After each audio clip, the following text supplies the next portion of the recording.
Hay mga karena, napansin nyo ba na napakabilis ng takbo ng panahon at magdadalawang taon na ang kwento ng buhay ng ating dalaga?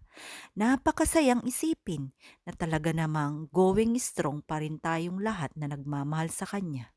Kung bago ka pa lang sa aking channel, maraming salamat sa iyong pagbisita at sa lahat ng nag-subscribe at nagla-like, nag-share at nag-comment sa aking munting channel. Maraming salamat dahil isa kayo sa nagmamahal kay Reyna at isinama nyo na ang aking channel.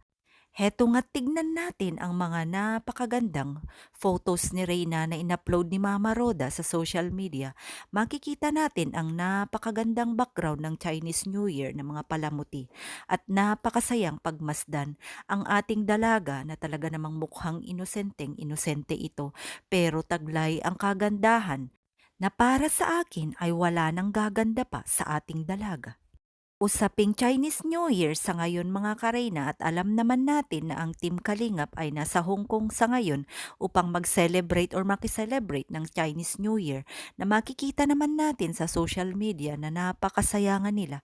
Kaya naman mga kareyna, ang dami ring nagwi-wish na sana makasama rin nila si Reyna in the future sa kanilang mga travel.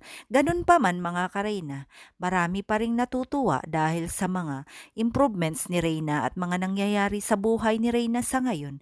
Pero wish nga ng karamihan na sana may mag-sponsor kay Reyna at Mama Roda upang makarating rin sa Hong Kong o sa Singapore o kung anumang bansa. Mga kareyna, hindi malamang na mangyari ang mga ito. Lahat ng ating mga adhikain at minimithi para kay Reyna ay mangyayari kung tayo ay magsama-sama para sa kanya, lalong-lalo na sa kanyang kagalingan sa ngayon at syempre sa lahat ng mga pwedeng gawin para sa kanyang improvements, kayang-kaya nating gawin or i-provide para sa kanya basta tayo ay magsama-sama, lalong-lalo na sa pangarap na pabahay para kay Reyna. Sana ay matupad sa lalong madaling panahon. Kaya naman mga kareyna, ang magagawa lang natin sa ngayon ay magsama-sama.